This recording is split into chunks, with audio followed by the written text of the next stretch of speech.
E nós vamos estar nessa noite falando sobre o Natal. Quem precisa do Natal? Essa é a pergunta dessa noite. Quem precisa do Natal? A promessa de Natal, ela tem sido vista de formas diferentes por diferentes pessoas. A festa de Natal tem sido também vista e compreendida de forma diferente por diferentes pessoas. Tem gente que ama Natal, tem gente que não gosta do Natal, por diversos motivos, diversas razões. Tem gente que milita contra o Natal, tem pessoas e igrejas que militam contra o Natal, por diversos motivos, por diversas razões. E muitas pessoas nesse final de ano vieram me perguntar: qual a opinião, pastor, da igreja metodista sobre Natal? Natal é uma festa pagã, Natal é isso, Natal é aquilo, não devemos comemorar. E ao longo desse mês de dezembro nós vamos falar sobre isso. Começamos hoje de manhã, se você esteve aqui, você ouviu sobre isso. Mas eu queria te colocar um pouco mais a par do que Natal significa para nós. Porque a promessa do Natal, ela não começa com uma manjedoura, uma criança nascendo, anjos tocando, bichinhos ali que tem presépio que bota um negócio, tem presépio que bota outro, os 3 reis magos, que na Bíblia não diz nem que eram reis nem que eram magos. A promessa do Natal não começa com esses estereótipos que a gente está acostumado. Esses estereótipos, eles trazem às vezes alegria, às vezes confusão na vida da igreja. Esses estereótipos, eles trazem situações que às vezes nada tem a ver com o sentido do Natal.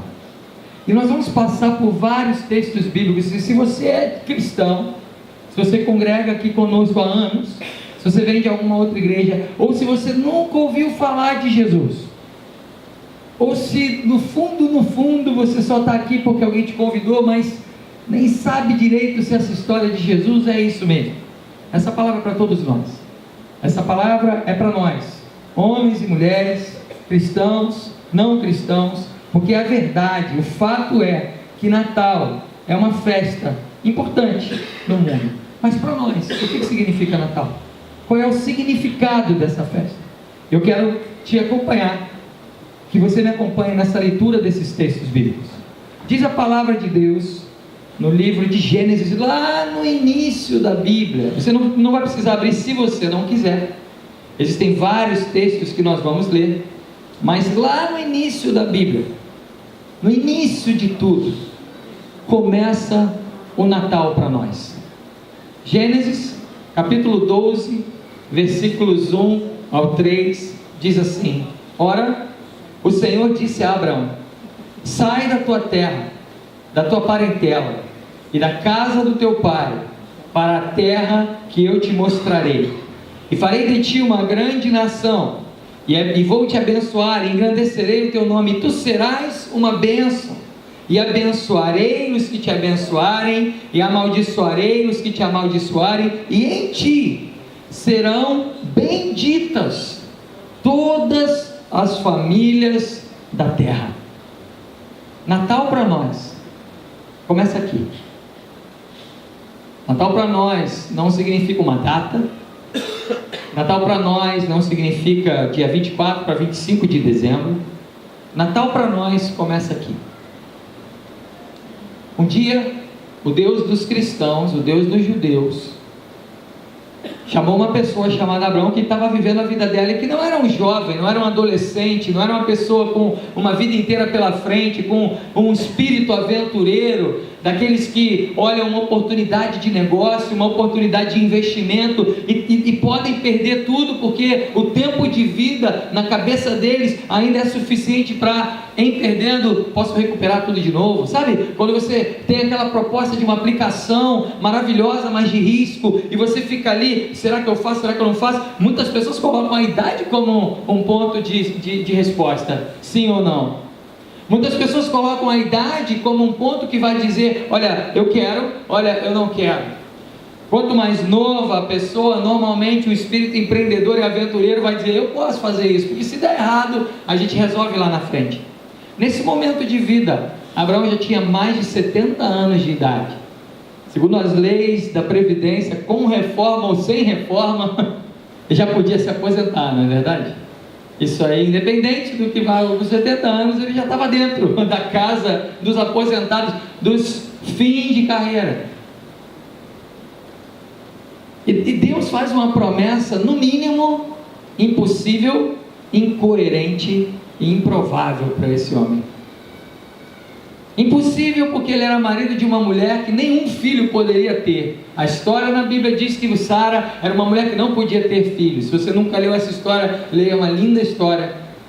No mínimo, uma história de exemplo para você. E na nossa concepção cristã, uma história muito mais profunda do que isso.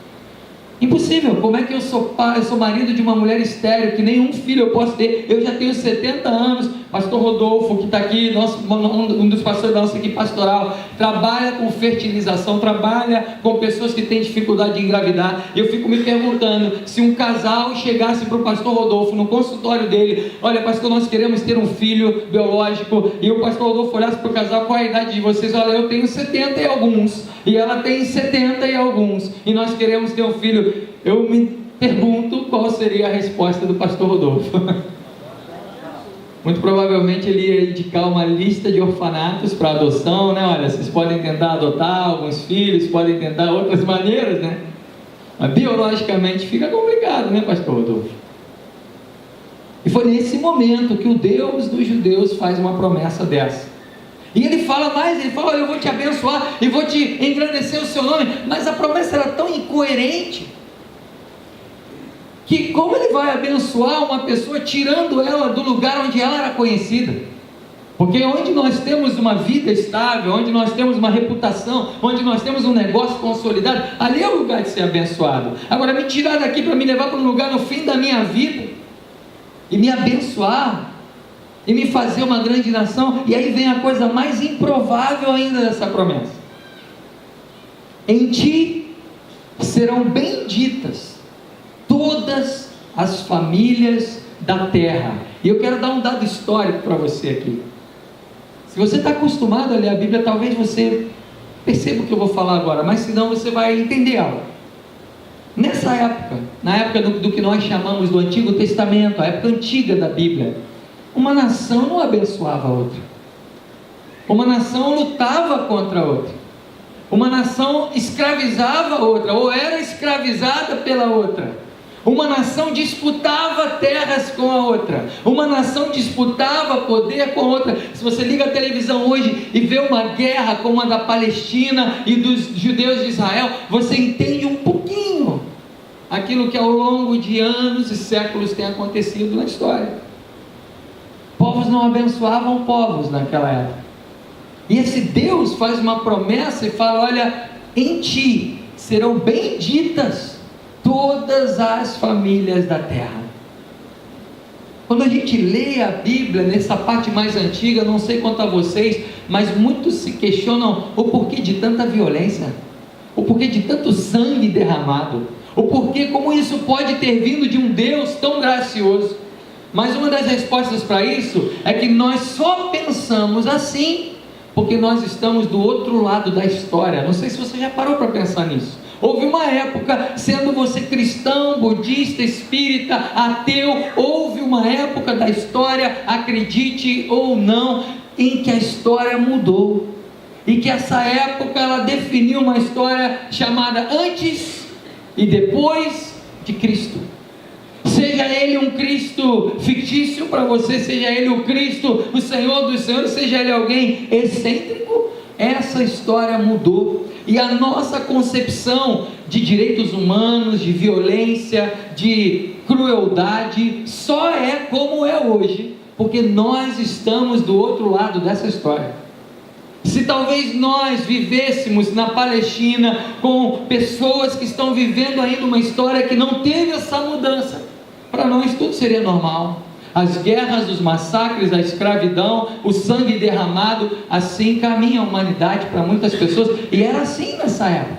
Por isso, uma das coisas, e a primeira delas, que eu queria que você parasse para pensar nessa noite, é que muitas coisas que nós questionamos na Bíblia, nós só questionamos porque nós nos encontramos do outro lado da história. Só que a coisa ficou pior. Depois dessa promessa impossível, improvável e incoerente, as coisas ficaram piores. Tudo o que a nação que Deus prometeu, e se você não conhece essa história, você vai conhecer um pouquinho mais agora, era para ter feito, ela não fez. Fez tudo errado, fez tudo ao contrário. E aí, no meio de um caos, onde ela foi escravizada, como eu disse para vocês, aonde a situação ainda piorou, esse tal de Abraão já tinha morrido, lá na frente, séculos depois, veio uma pessoa, um profeta chamado Isaías, no meio de um caos, no meio de uma escravidão, de um domínio complicado. É como se forças de toda a América do Sul invadissem o Brasil, tomassem conta da nossa política, um golpe militar multipaís tomasse conta de nós, e no meio do caos, da falta de esperança, da desilusão, vem um profeta chamado Isaías e fala algo para essas pessoas. Está lá no livro de Isaías capítulo 49, e ele diz: e agora diz o Senhor, Israel não deixará de se ajuntar, os olhos do Senhor serão glorificados.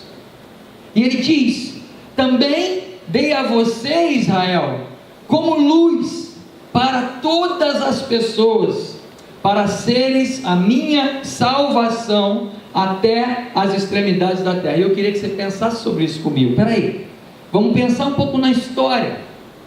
Se essa história é verdade ou não, eu nem quero que você entre nesse mérito, mas eu quero que você pense no seguinte: uma nação desolada, arruinada, uma nação que não conseguia salvar nem a si mesmo, que não conseguia nem atravessar a rua, porque era escravo de todos os povos do lado. Sabe a pior seca do Nordeste? Aquele quadro de sequidão que você olha e fala, não há esperança. Aquelas fotos tristes de uma vaca que só tem o osso, só tem a costela, só tem a ossada dela. Era esse nível. E vem um louco e fala para essas pessoas o seguinte: olha, não só isso vai melhorar, como vocês vão ser um sinal de salvação para todas as pessoas dessa terra. Eu fico me imaginando, eu ouvindo essa promessa louca nesse momento. Falei, esse cara enlouqueceu. No mínimo ele deve estar querendo me consolar, tadinho dele.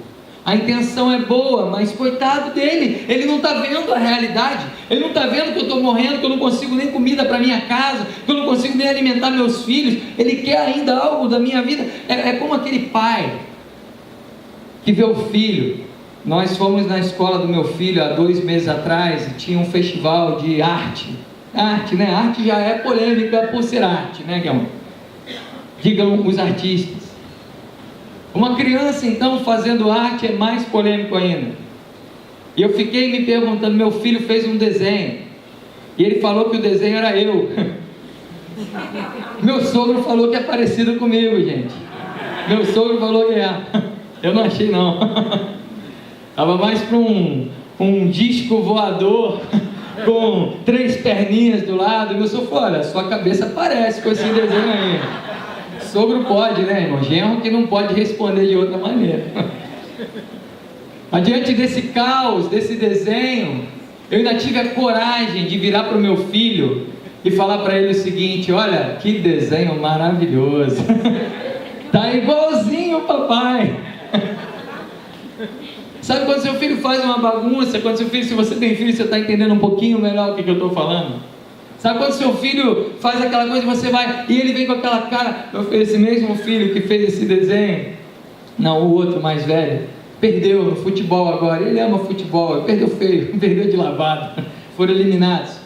E qual é a minha palavra para ele? Filho, tem outro, fica tranquilo, filho. Sabe aquela prêmio de consolação? Aquela medalha que o menino nem pulou na piscina, foi correndo mas chega lá, ganha a medalha de prêmio de consolação. As pessoas deviam olhar para esse profeta louco e falar, isso aqui é isso é uma medalha de consolação, porque vai todo mundo morrer mês que vem, e esse louco vem aqui só para acalmar. É o cara tocando violino com o Titanic afundando. Era mais ou menos isso.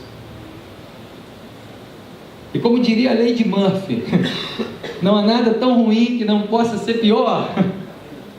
A situação ainda piorou, e aquilo que estava um caos ficou mais caótico ainda. E alguns anos e décadas depois, veio um outro louco chamado Malaquias, e faz uma promessa para esse povo desolado, esse povo sem chão. E esse Malaquias fala o seguinte, lá no livro de Malaquias, capítulo 1, versículo 11: mas desde o nascer do sol até o poente, é grande entre os gentios o meu nome. E o pessoal deve ter olhado essa pessoa e falado: mas que nome grande, esse nome tem sido motivo de piada, esse nome tem sido motivo de chacota, esse nome é tudo menos grande. E em todo lugar se oferecerá o meu nome, incenso, oferta, porque o meu nome é grande, diz o Senhor dos Exércitos. Que coisa incoerente, que história incoerente. Quanto pior fica, mais complicado fica, vem gente para dar uma palavra de ânimo. Às vezes isso é bom, mas chega um momento que um jogo de vôlei, a partida termina com 25 pontos, um set, e o outro time está ganhando de 23-2. Por mais que o técnico queira ser um técnico motivacional, motivador, 23-2, eu nunca vi uma virada de um negócio desse. E é mais ou menos isso que acontecia nessa história. Só que não se esqueçam que hoje, em 2017, essa história continua. Depois que esse tal Jesus veio, um homem chamado Paulo, que era um dos inimigos de Jesus, um romano, que queria matar esse movimento louco chamado cristianismo, conhece Deus, e ele tem a inteligência de dizer: mas vindo a plenitude dos tempos, Deus enviou o seu Filho sob a lei. Paulo dá uma palavra para nós, que é essa palavra que eu queria que você atentasse. Paulo chega para nós e fala: olha, no tempo certo, no momento exato, no momento oportuno, depois de tudo parecer arruinado, onde ninguém mais acreditava em nada, Deus enviou o seu Filho sob a nossa lei. Alguns fatos para você, acredite você ou não, todo ano, milhares de pessoas do mundo inteiro visitam um lugar chamado Jerusalém. Para alguns a Terra Santa, para alguns um lugar turístico, mas acreditando ou não, todo ano milhares de pessoas visitam esse lugar. Então essa história incoerente, improvável, impossível começa a se mostrar real. Todo ano o Natal é celebrado em todo o mundo, queira você ou não, acredite você ou não, nós somos afetados por essa história. E acredite você ou não, o nome de Jesus tem sido celebrado no mundo todo, discutido, adorado, insultado em todo o mundo. E quando nós olhamos para isso em 2017, numa era tão tecnológica, onde mentiras se tornam explícitas muito rápido. Eu estava vendo uma matéria essa semana na televisão sobre os robôs de notícia. Eu não sei se você já viu isso. Robôs de notícia que que destroem a reputação de alguém. Empresas inventaram robôs que dão falsas notícias e que essas notícias se espalham nas redes sociais e que, dependendo de quanto você pague, se você pagar $50 mil, ele vai arruinar a reputação de um repórter mediano. Se você pagar $100 mil, ele arruina a reputação de um político. Se você pagar $200 mil, ele consegue arruinar a reputação de qualquer celebridade, com notícias falsas. No mercado onde notícias e falsidades se revelam de uma forma tão rápida, e logo depois todo mundo descobre que era mentira. Há 2000 anos existem pessoas celebrando o Natal de Jesus. Acreditemos nós ou não. O presidente dos Estados Unidos nessa semana tomou uma posição que está inflamando a ONU, porque ele está decretando que a embaixada dos Estados Unidos será transferida para Jerusalém, porque lá é a capital. Acreditemos nós ou não, essa história de um povo fracassado, de um povo que foi de mal a pior, e de profetas aparentemente loucos, inconsequentes, incoerentes, com promessas improváveis, começa a se mostrar muito mais verdadeira do que nós imaginávamos. Acredite em você ou não, Essa história é real. É importante para todo o mundo. Mais do que isso, ache você certo ou errado, essa história mudou o mundo. Nós estamos aqui hoje, dizendo que estamos vivendo o ano de 2017. E se nós falamos que estamos no ano de 2017, é porque nós não falamos isso nunca, mas depois desses números teria que ter depois de Cristo. Acredite você ou não, ache você certo ou não, essa história mudou o mundo. E a minha pergunta para você é simples: essa história muda o seu mundo? Ela não é uma história de bichinho, de estrelinha e de data. Comemorar Natal no dia 24 de dezembro, dizer que Jesus nasceu do dia 24 para o 25, é uma grande incoerência. A grande maioria dos estudiosos, historiadores, tem praticamente certeza que Jesus deve ter nascido em fevereiro ou março. Mas essa história não é uma história de data. Essa história não é uma história de um homem loiro, de olhos azuis, com cabelos cacheados, que andava branquinho. Imagina o Adriano assim, cabeludo, entendeu?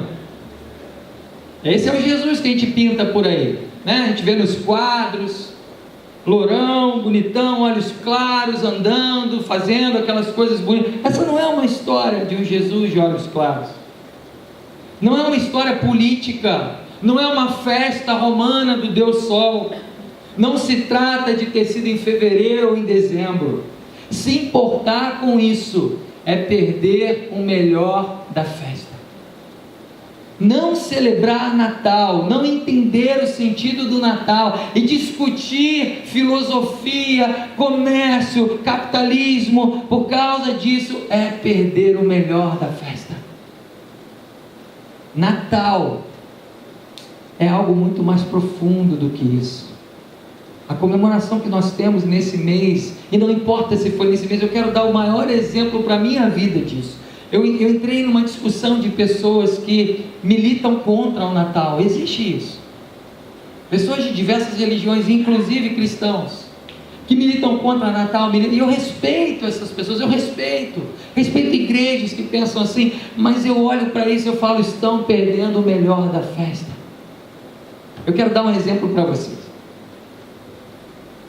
que me fez entender o que eu estou acabando de falar para vocês. O meu pai nasceu na roça, numa cidade chamada Pratinha da Fumaça. É longe. Quando você anda muito, anda mais um pouquinho. Aí quando você anda mais um pouquinho, está na metade do caminho. Aí quando você chega depois disso tudo que você andou, ainda tem que andar mais um pouquinho. Aí você chega na Pratinha da Fumaça, no interior do Espírito Santo. E meu pai vem de uma família de roça. Uma família que esperava 3, 4 filhos nascerem para ir no cartório registrar, porque era muito longe. E a gente está falando desse século agora, meu pai não tem 80 anos de idade, está falando do século 20. O meu pai se chama Antônio Faleiro, Faleiro com um L só. O meu tio, irmão do meu pai, se chama Jonas Faleiro, com 2 L's.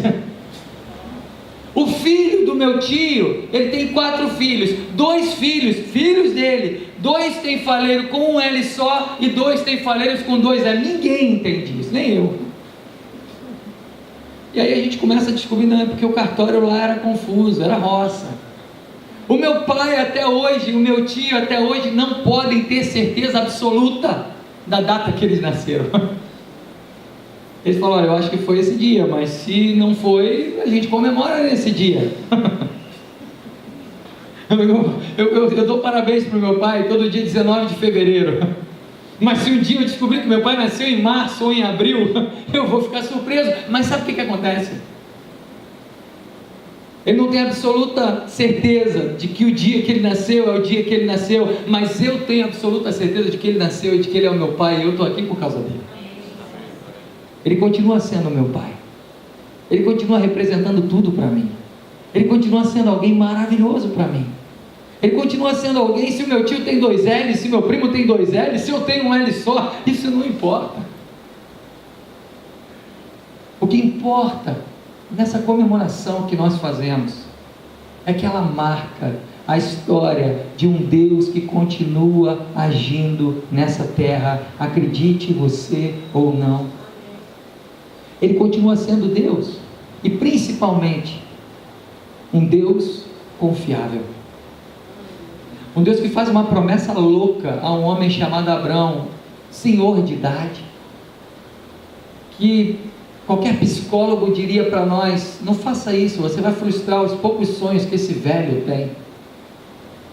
E ele faz uma promessa louca, e esse Abraão nunca viveu para ver o cumprimento dela, mas hoje em 2017 nós estamos aqui do outro lado da história, e o mundo inteiro, quer acredite, quer não acredite nessa história, faz parte do cumprimento dela. E essa é a pergunta que nós temos para você nessa noite: quem é confiável na sua vida? Será que essa não é a maior crise que você tem em relação a 2018? Se você é brasileiro, se você é brasileira, se você é maior de idade, se você tem um título eleitoral na sua mão, eu me pergunto se a sua pergunta não é: quem é confiável para que eu vote no ano que vem? Qual é a opção de voto que eu vou ter no ano que vem? Eu não sei, se correr o bicho pega, se ficar o bicho come. Quem é confiável? O meu convite para você nessa noite, e é para você que é cristão há 25 anos, é para você que nunca entrou numa igreja e está aqui pela primeira vez, não é pensar se isso é uma festa de comércio, se isso é algo assim ou assado, se isso é real ou não, mas é pensar que se essa história é real, ela pode mudar o seu mundo, ela pode mudar a sua vida. Tem muitas pessoas que nunca entenderam quem é Deus e estão vivendo uma vida sem mudança. Mas também tem muitas pessoas que estão há anos congregando em igrejas, vivendo uma religião, festejando sinos e velas e coisas bonitas da tradição cristã, mas esse Jesus não mudou o mundo dessas pessoas, não mudou as prioridades dessas pessoas. Nós vivemos um país, e ontem eu ouvia na CBN, que vive o maior índice de suicídios da sua história. E se eu falar um número para você, você pode acreditar, porque isso é estatístico. São 32 casos por dia. 32 casos de suicídio por dia. Pessoas que têm tudo e perdem tudo, pessoas que têm tudo e descobrem que tudo é nada. E a minha pergunta para você nessa noite é: Natal é a oportunidade de se perguntar: e se essa história for real? E se essa história realmente aconteceu? Eu já dei crédito a tanta gente, eu já dei crédito a profeta, a guru, a pastor, a apóstolo, a hindu, a isso, a aquilo, a gerente do banco, a aplicações, a projetos milagrosos de pirâmides que me deixaram mais pobre ainda. Eu já dei crédito a tantas pessoas. Natal é um momento de se perguntar: e se essa história for real? E se esse Deus for confiável? E se esse Deus for de verdade? Esse Deus que separou o mundo na data histórica de antes e depois de Cristo, e se isso é real? Eu talvez esteja perdendo a oportunidade de que o meu mundo seja transformado. Não importa se ele nasceu em fevereiro, ou em março, ou em dezembro, não importa se romanos comemoravam, não importa se hoje o Natal virou a fonte de aquecimento do comércio, não importa se em algum fenômeno, em algum momento, aproveitadores entraram na história, porque isso, queridos e queridas, existe em qualquer instância do mundo. Trabalhe você onde você quiser, você vai estar ao redor de pessoas de bom caráter e de pessoas de má fé. Num ciclo de advogados, num ciclo de contadores, num ciclo de donas de casa, num ciclo de professores, num ciclo de empresários, você vai estar rodeado de pessoas de boa índole e de pessoas de má fé. Mas não importa se essas pessoas entraram no meio dessa história. O que importa é que se essa história é real, seja você cristão, seja você ateu, seja você de outra religião, essa história pode transformar o seu mundo. Essa história pode transformar a sua vida. 32 casos de suicídio por dia em 2017. Será que não está na hora da gente parar para pensar Se essa história for real, a minha vida pode mudar. Talvez aqui nessa sala, nessa noite, eu falo isso com muita responsabilidade, muita propriedade, porque a igreja que eu pastorei na Europa era uma igreja com um tamanho menor do que a metade dessa, e na sala que eu pregava todos os domingos, eu tinha pelo menos 10 casos de pessoas que tentaram se suicidar, ou de que tiveram pessoas muito próximas dela com pensamentos suicidas. Talvez nessa sala isso já tenha passado pela sua cabeça. Talvez você tenha pessoas perto de você em crises, em depressões. Mas se essa história for real, nós estamos diante de um Deus que pode transformar o teu mundo, porque o mundo ele já transformou, acredite você ou não.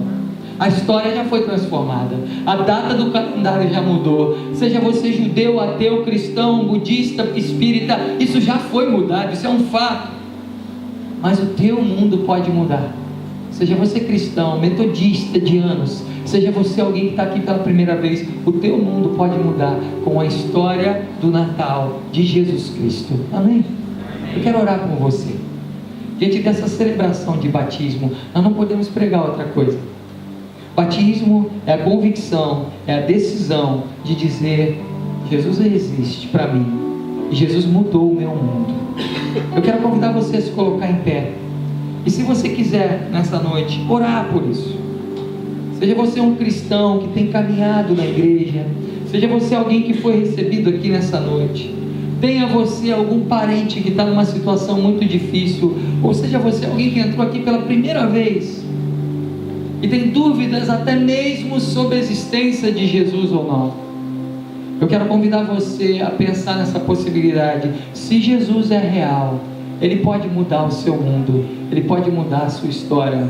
Que essa comemoração de Natal seja uma comemoração como nunca foi na sua vida. Jogue as polêmicas de lado, jogue os problemas de lado, entenda que se essa história é real, se Ele nasceu no dia tal ou no dia tal, o que importa é que Ele nasceu, é que Ele é Jesus, Emmanuel, está vivo e pode transformar a sua vida.